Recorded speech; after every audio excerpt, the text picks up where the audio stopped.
മലയാളികൾക്ക് അധികം പഥ്യമല്ലാത്ത എന്നാൽ ഗൂഗിൾ സ്വന്തമായി പുറത്തിറക്കുന്ന അവരുടെ സ്വന്തം സ്മാർട്ട് ഫോൺ ഗൂഗിൾ പിക്സൽ ഫോണുകൾ. അതിലെ ഏറ്റവും പുതിയ ഫോണാണ് ഗൂഗിൾ പിക്സൽ 8a.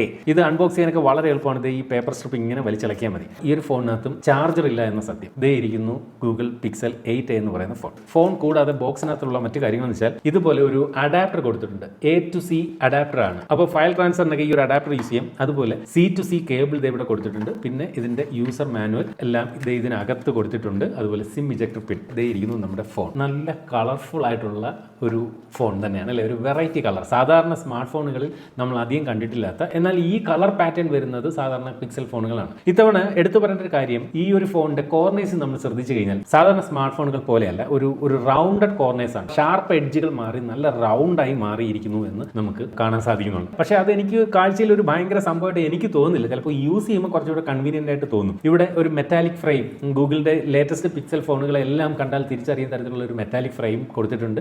ഇവിടെ LED ഫ്ലാഷ് ലൈറ്റ്, 2 ക്യാമറകൾ ബാക്കിൽ കൊടുത്തിട്ടുണ്ട്. അതുപോലെ ഇവിടെ ഗൂഗിളിന്റെ ആ ഒരു ലോഗോയും കൊടുത്തിട്ടുണ്ട്. ഒരു മാറ്റ് ഫിനിഷാണ് ഇത്തവണ ഈ പിക്സൽ 8a കൊടുത്തിരിക്കുന്നത്. ഇവിടെ പവർ ബട്ടണും വോളിയം റോക്കേഴ്സും ഉണ്ട്. സാധാരണ പവർ ബട്ടൺ ഈ സൈഡിലും വോളിയം റോക്കേഴ്സ് പലപ്പോഴും ഇടത് സൈഡിലുമാണ് വരുന്നത്. ഇത് എനിക്ക് പിക്സൽ ഫോണുകൾ ഉപയോഗിക്കുമ്പോൾ എപ്പോഴും ഒരു കൺഫ്യൂഷൻ വരും. വോളിയം കൂട്ടുന്നതിന് പകരം നമ്മൾ പലപ്പോഴും ഈ ഒരു ഫോണിന്റെ പവർ ബട്ടണിൽ ചെന്ന് അറിയാതെ പ്രസ് ചെയ്യപ്പെടും. അതുപോലെ സ്പീക്കർ ഗ്രില്ലും Type-C ചാർജിംഗ് പോർട്ടും ഉണ്ട്. ഇവിടെ സെക്കൻഡറി നോയ്സ് ക്യാൻസലേഷൻ മൈക്ക് ഉണ്ട്. ഇവിടെ ആയിട്ടാണ് ഇതിന്റെ ഒരു സിം ട്രേ പറ്റി നമ്മൾ കൂടുതൽ ഒന്നും പറയേണ്ടി വരില്ല. കാരണം ഗൂഗിൾ പിക്സൽ ഫോണുകളിലൊന്നും നമുക്ക് ഇത്തരത്തിൽ മെമ്മറി കാർഡ് ഇടാനുള്ള ഓപ്ഷൻ ഒന്നും പ്രതീക്ഷിക്കേണ്ട. ഫ്ലാഗ്ഷിപ്പ് ലെവൽ ഫോണുകളിലൊന്നും അത്തരത്തിലുള്ള മെമ്മറി കാർഡ് ഇടാനുള്ള ഓപ്ഷൻ കാണില്ല. ഇവിടെ സിംഗിൾ സിം കാർഡാണ് നമുക്ക് ഈ ഒരു ഫോണിനകത്ത് ഉപയോഗിക്കാൻ സാധിക്കുന്നത്. പിന്നീടുള്ളത് ചിലപ്പോൾ ഒരു പക്ഷേ ഈ സിം സപ്പോർട്ട് ആയിരിക്കും. 7 സീരീസ് ഫോണുകളാണ് ഈ താഴെ ഇരിക്കുന്നത്. ഇത് 7 Pro, ഇത് 7, ഇത് 7a. മുകളിൽ ഇരിക്കുന്നത് എന്ന് പറയുന്നത് 8 സീരീസ് ഫോണുകളാണ്. 8 Pro, 8, 8a. അപ്പോൾ ഇതിനകത്ത് നമ്മൾ സൂക്ഷിച്ച് നോക്കി കഴിഞ്ഞാൽ 7 സീരീസിൽ ഈ 3 ഫോണുകളുടെയും ബാക്ക് നല്ല ഗ്ലോസി ആയിരുന്നു. എന്നാൽ 8 സീരീസിലേക്ക് വരുമ്പോൾ 8 Proയും 8aയും ഇത്തരത്തിൽ ഒരു മാറ്റ് ഫിനിഷാണ് കൊടുത്തിരിക്കുന്നതെന്ന് കാണാൻ സാധിക്കും. അതുപോലെ ഡിസൈനിൽ ഈ ഒരു 8a വന്നിട്ട് പിക്സൽ 8നോട് വളരെ സാദൃശ്യവും ആ സൈസിലെല്ലാം ഏകദേശം സെയിമും ആയിട്ട് വരുന്നതായിട്ട് നമുക്ക് കാണാൻ സാധിക്കും. അതുപോലെ പിക്സൽ ഫോണുകൾ ഈ പറഞ്ഞതുപോലെ ഐഫോണിൻ്റെയും മറ്റ് സാംസങ്ങും ഒക്കെ ചെയ്യുന്ന പോലെ ഇപ്പോൾ അവരുടെ ഫോണുകളെല്ലാം കണ്ടാൽ ഒരു ഐഡന്റിറ്റി നിലനിർത്തുന്നതായിട്ട് നമുക്കിപ്പോൾ ഇവിടെ കാണാൻ സാധിക്കും. എടുത്തു പറയേണ്ട ഒരു കാര്യം, ഇവിടെ 7 Proയിൽ മാത്രമായിരുന്നു ലാസ്റ്റ് നമുക്ക് കർവ്ഡ് ഡിസ്പ്ലേ കാണാൻ സാധിച്ചത്. അതിനുശേഷം പിന്നെ വന്ന എല്ലാം ഫ്ലാറ്റ് ഡിസ്പ്ലേയുമായിട്ട് വന്ന ഫോണുകളാണ്. ഇവിടെ എടുത്തു പറയേണ്ട കാര്യം, ഫോണും ബൂട്ട് ചെയ്ത് തുടങ്ങിയിട്ടുണ്ട്. ഇതിന് ചുറ്റുമുള്ള ഈ ഒരു ബെസൽ കണ്ടില്ലേ, അതൊരു ഇത്തിരി കട്ടി ബെസലാണ്. ഓക്കെ, ആ ഡിസ്പ്ലേക്ക് ചുറ്റുമുള്ള ബെസൽ ആ ബ്ലാക്ക് ആയിട്ട് നല്ല രീതിയിൽ നമുക്ക് എടുത്തറിയുന്നുണ്ട്. എസ്പെഷ്യലി ഒരു വൈറ്റ് തീം നിൽക്കുമ്പോഴാണ് ആ ഒരു ബെസലിന്റെ കട്ടി നമുക്ക് കൃത്യമായിട്ട് മനസ്സിലാവുന്നതെന്ന് വേണം പറയാൻ. ഇത്തരത്തിൽ സെന്റർ പഞ്ച് ഹോൾ ആയിട്ടാണ് ഈ ഒരു സ്മാർട്ട് ഫോണിനകത്ത് ക്യാമറ കൊടുത്തിരിക്കുന്നത്. വളരെ കോമ്പാക്റ്റ് ആണ് ഈ ഒരു സ്മാർട്ട് ഫോൺ. കയ്യിലൊക്കെ പിടിക്കാൻ വളരെ സുഖമുണ്ട്. ഞാൻ ഓരോ ഫോണുകളുടെയും ഫിംഗർ പ്രിന്റിനെ പറ്റി പറയുമ്പോൾ ഇൻ ഡിസ്പ്ലേ ഫിംഗർ പ്രിന്റ് വരുമ്പോൾ പറയാറുണ്ട് പല ഫോണുകളുടെയും ഫിംഗർ പ്രിന്റ് ഇങ്ങനെ താഴെയാണ് ഇരിക്കുന്നത്. പക്ഷേ പിക്സൽ ഫോണുകളിൽ ഈ ഒരു ഭാഗത്താണ് നമുക്ക് വളരെ കൺവീനിയന്റ് ആണ്. ഈ ഒരു ഫോണിന്റെ ഏറ്റവും വലിയ പ്രത്യേകത എന്താണെന്ന് നോക്കി കഴിഞ്ഞാൽ ഇത്രയും ആപ്ലിക്കേഷൻസ് ആണ് ബൈ ഡിഫോൾട്ട് ആയിട്ട് ഇതിനകത്ത് കാണാൻ സാധിക്കുന്നത്. ഗൂഗിളിൻ്റെതായിട്ടുള്ള ഇത്രയും ആപ്ലിക്കേഷൻസ് മാത്രം. ഒരു ബ്ലോട്ട് വേസുകൾ പോലും ഈ ഒരു ഫോണിനകത്ത് കണി കാണാൻ പോലും നിലവിലില്ല എന്ന് വേണം പറയാം. സ്ക്രീൻ സൈസ് വന്നിട്ട് 6.1 ഇഞ്ച് മാത്രമേ ഉള്ളൂ. ഫോണിന്റെ വെയിറ്റ് കൃത്യമായിട്ട് പറഞ്ഞാൽ 187 ഗ്രാമാണ് ഈ ഒരു ഫോണിന്. ഈ ഒരു ഫോണിന്റെ ഡിസ്പ്ലേ ഇത്തരത്തിൽ 120 ഹെർട്സ് റിഫ്രഷ് റേറ്റ് ഒക്കെ ഉള്ള 6.1 ഇഞ്ചിന്റെ AMOLED ഡിസ്പ്ലേ ആണ് നൽകിയിരിക്കുന്നത്. അപ്പോൾ ഡിസ്പ്ലേയിൽ ഈ ഒരു ബെസലുകൾ കൂടുതലുണ്ട് എന്നുള്ളത് ഒഴിച്ചു നിർത്തിയാൽ ഡിസ്പ്ലേ ക്വാളിറ്റി ഉള്ള ഒരു ഡിസ്പ്ലേ തന്നെയാണ് നൽകിയിരിക്കുന്നത്. കഴിഞ്ഞ തവണത്തെ പിക്സൽ 7a അപേക്ഷിച്ച് ഇതിന്റെ ബ്രൈറ്റ്നസ് കാര്യമായിട്ട് കൂട്ടിയിട്ടുണ്ട്. 2000 നിറ്റ്സ് ആണ് ഇതിന്റെ ഇപ്പോഴത്തെ പീക്ക് ബ്രൈറ്റ്നസ് എന്ന് പറയുന്നത്. ചെറിയ പോർട്ടുകളൊക്കെ വരാതിരിക്കുന്നതിന് വേണ്ടി കോണിംഗ് ഗൊറില്ല ഗ്ലാസ് 3യുടെ പ്രൊട്ടക്ഷനും ഫോണിന്റെ ഡിസ്പ്ലേക്ക് ഗൂഗിൾ നൽകിയിട്ടുണ്ട്. ഗൂഗിളിന്റെ ടെൻസർ G3 എന്ന ലേറ്റസ്റ്റ് പ്രോസറാണ് പിക്സൽ 8 Pro ഫോണുകളിൽ ഗൂഗിൾ നൽകിയിരുന്ന ടെൻസർ G3 എന്ന പ്രോസറാണ് ഇതിലും കൊടുത്തിരിക്കുന്നത്. ഈ ഒരു ഫോണിന്റെ AnTuTu സ്കോർ പരിശോധിച്ച് കഴിഞ്ഞാൽ ഏകദേശം 1 മില്യണിൽ പുറത്തുള്ള ഒരു AnTuTu സ്കോർ ആണ് ലഭിക്കുന്നത്. പക്ഷേ ഇതിനകത്ത് CPU ത്രോട്ട്ലിംഗ് ഒക്കെ നോക്കി കഴിഞ്ഞാൽ ഒരു അല്പം ത്രോട്ടിൽ ചെയ്യുന്നുണ്ട്. ഓർക്ക് ഈ ഒരു ഫോൺ ഒരിക്കലും ഒരു ഗെയിമിങ്ങിന് വേണ്ടിയിട്ട് ഡിസൈൻ ചെയ്തൊരു ഫോണല്ല. നമുക്കൊരു ഓവറോൾ എക്സ്പീരിയൻസ് ലഭിക്കാനാണ് ഈ ഒരു സ്മാർട്ട് ഫോൺ ഉപയോഗിക്കേണ്ടത്. അതുപോലെ മാക്സിമം നമുക്ക് 8GB റാമും 256GB ഇന്റർണൽ സ്റ്റോറേജും ഈ ഒരു ഫോണിനകത്ത് ലഭിക്കും. 5G ആണ്, പിന്നെ പറയേണ്ട കാര്യമില്ലാതെ.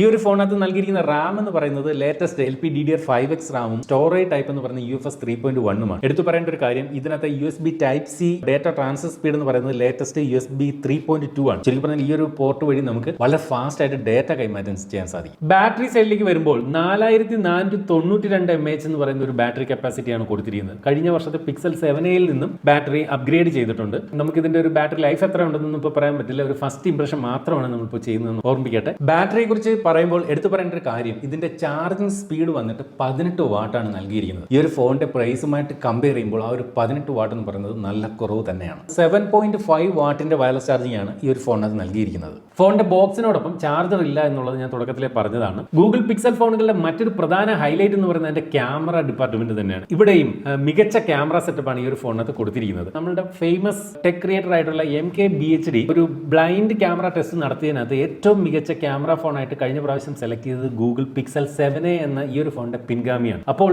ആ ഒരു പിക്സൽ 7aയിൽ കൊടുത്തിരിക്കുന്ന സെയിം സെൻസർ സെറ്റപ്പും സെയിം മെഗാ പിക്സലും എല്ലാമാണ് ഈ ഒരു ഫോണിനകത്തും കൊടുത്തിരിക്കുന്നത്. അപ്പോൾ ഇവിടെ 64 മെഗാ പിക്സലിന്റെ ഒരു പ്രൈമറി സെൻസറും 13 മെഗാ പിക്സലിന്റെ ഒരു വൈഡ് ആംഗിൾ സെൻസറുമാണ് കൊടുത്തിരിക്കുന്നത്. സെൽഫി എടുക്കാനായിട്ട് 13 മെഗാ പിക്സലിന്റെ ഒരു സെൽഫി സെൻസറും ഈ ഒരു ഫോണിനകത്ത് കൊടുത്തിട്ടുണ്ട്. നമുക്ക് സെൽഫി ക്യാമറയിൽ പോലും 4K റെസൊല്യൂഷനിലുള്ള ഹൈ റെസൊല്യൂഷൻ വീഡിയോകൾ ഷൂട്ട് ചെയ്യാം. ബാക്ക് ക്യാമറ പിന്നെ പറയേണ്ട, അതും 4K 60 FPS സപ്പോർട്ട് ബാക്ക് ക്യാമറയ്ക്കുണ്ട്.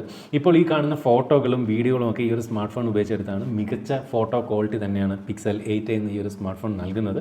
നിങ്ങൾക്ക് ഈ ഒരു ഫോട്ടോകളും വീഡിയോകളും കാണുമ്പോൾ തന്നെ അത് മനസ്സിലാവുകയും ചെയ്യും. സാംസങ് S24 അൾട്രയിലൊക്കെ കൊണ്ടുവന്ന നിരവധി AI ഫീച്ചേഴ്സുകളുണ്ട്. ആദ്യമായിട്ട് S24 അൾട്രയിൽ അവതരിപ്പിച്ച അത്തരം ഫീച്ചറുകൾ ഈ ഒരു ഫോണിനകത്തും നമുക്ക് ഉപയോഗിക്കാൻ സാധിക്കും. മാത്രമല്ല ഇന്ന് ഗൂഗിളിന്റെ ഒരു ഇവന്റ് നടക്കുന്നുണ്ട്. അതിനകത്ത് പുതിയ കുറെ AI ഫീച്ചേഴ്സ് ഒക്കെ അവതരിപ്പിക്കാൻ സാധ്യതയുണ്ട്. അത്തരം ലേറ്റസ്റ്റ് AI ഫീച്ചറുകളെല്ലാം നമുക്ക് പിക്സൽ 8a എന്ന ഈ ഒരു ഫോണിനകത്ത് പ്രതീക്ഷിക്കാനാകും. സ്റ്റോക്ക് ആൻഡ്രോയിഡ് എക്സ്പീരിയൻസ് പോലെ തന്നെ ഈ ഒരു ഫോണിനെ വേറിട്ട് നിർത്തുന്ന മറ്റൊരു കാര്യം എന്ന് പറയുന്നത് ഇതിന്റെ സോഫ്റ്റ്വെയർ അപ്ഡേറ്റ് ആണ്. 7 വർഷത്തെ സോഫ്റ്റ്വെയർ അപ്ഡേറ്റ് ആണ് ഗൂഗിൾ പിക്സൽ 8a എന്ന ഈ ഒരു ഫോണിനും നൽകുന്നത്. അതായത് നിലവിൽ നമുക്ക് ആൻഡ്രോയിഡ് 14 വരുന്ന ഈ ഒരു സ്മാർട്ട് ഫോൺ ആൻഡ്രോയിഡ് 21 വരെയൊക്കെയുള്ള അപ്ഡേറ്റ് നമുക്ക് ഈ ഒരു ഫോണിനകത്ത് കിട്ടും. അപ്പോൾ 7 വർഷം നമുക്ക് ഫോണിന് മറ്റ് ഹാർഡ്വെയർ ഇഷ്യൂസ് ഒന്നും വന്നില്ലെങ്കിൽ കണ്ണുമടച്ച് ഫ്രഷ് ആയിട്ട് ഉപയോഗിക്കാം എന്നുള്ളതാണ് ഈ ഒരു ഫോണിന്റെ ഒരു ഹൈലൈറ്റ്. പക്ഷേ ഒരു ചോദ്യം അവശേഷിക്കുന്നുണ്ട്. അതായത് 7 വർഷമൊക്കെ ഒരു സ്മാർട്ട് ഫോൺ, ഒരേ സ്മാർട്ട് ഫോൺ ഉപയോഗിക്കുന്ന ആര് എന്നൊരു ചോദ്യമുണ്ട്. ഉപയോഗിക്കുന്നവരില്ലെന്ന് പറയാനില്ല, എനിക്ക് തന്നെ അറിയാവുന്ന പലരും ഉണ്ട്. Bluetooth version 5.3, IP67 dust and water resistance,